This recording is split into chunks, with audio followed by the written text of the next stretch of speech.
можеш да живееш нов живот чрез вяра в Христос. Кръщавам те в името на Отца и Сина и Святия Дух.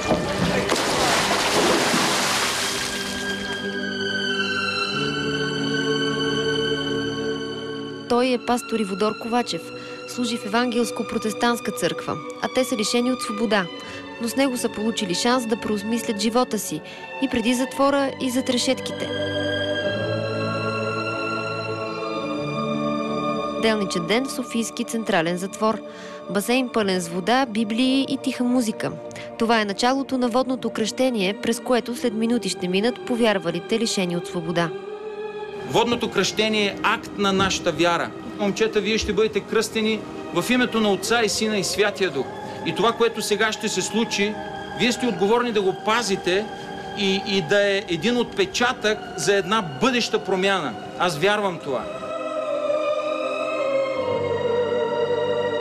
Случило се много работи в живота ми. Какво се случи в живота? Първо Господ ми е дал едно златно детенце, където ми е 2 годинки. И се надявам да съм си по-скоро при тях. Това е, което мога да кажа. Ще ми е тежко за тях и чак пресрочно. Се надявам да се случи всичко, което трябва. Защото вярата в Христос има силата да променя. Защо си тук? За грабеж. Свършихме. Съжалявам много.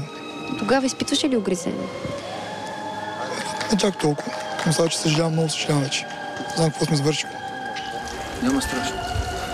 Вярваш ли, че Исус Христос мине напред? Вярваш ли, че Исус Христос е Божия син? Да. Вярваш ли, че умря на кръста и възкръсна за тебе? Да. Кръщавам те в името на Отца и Сина и Святия Дух.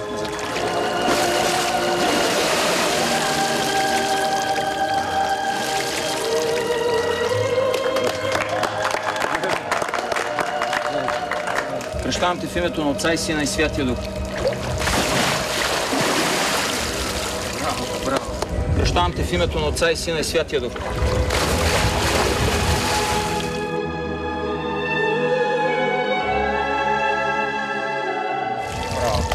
Браво, Любов. Как си сега? Как се почувства след кръщението? Много по-добре. Какво усещането? Обясни ми. Много голямо. По-голяма вяра в Божието Слово. Много по-добре. Когато вземате от хляба, да имате съзнанието, че сте едно с Христос. И когато пиете от виното, което е преобраз на Неговата кръв, да знаете, че сте едно и сте умити в Неговата кръв. Така че нека да пием и да си спомним за кръста и за Неговото пришествие. Преди малко бяхме свидетели, според мен, на нещо грандиозно, в смисъл грандиозно като акт на посвещение. Аз също съм благодарен на администрацията на затвора. Те дават изключително важен принос към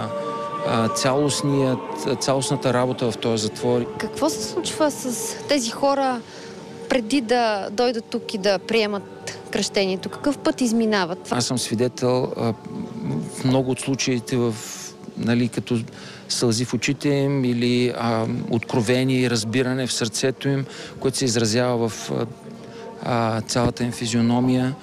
Определено това е нещо, което ме разчувства и мене, защото мъж да плаче и особено мъж, който в повечето случаи живота го е направил корав по сърце, показва, че в него има някакъв процес, който процес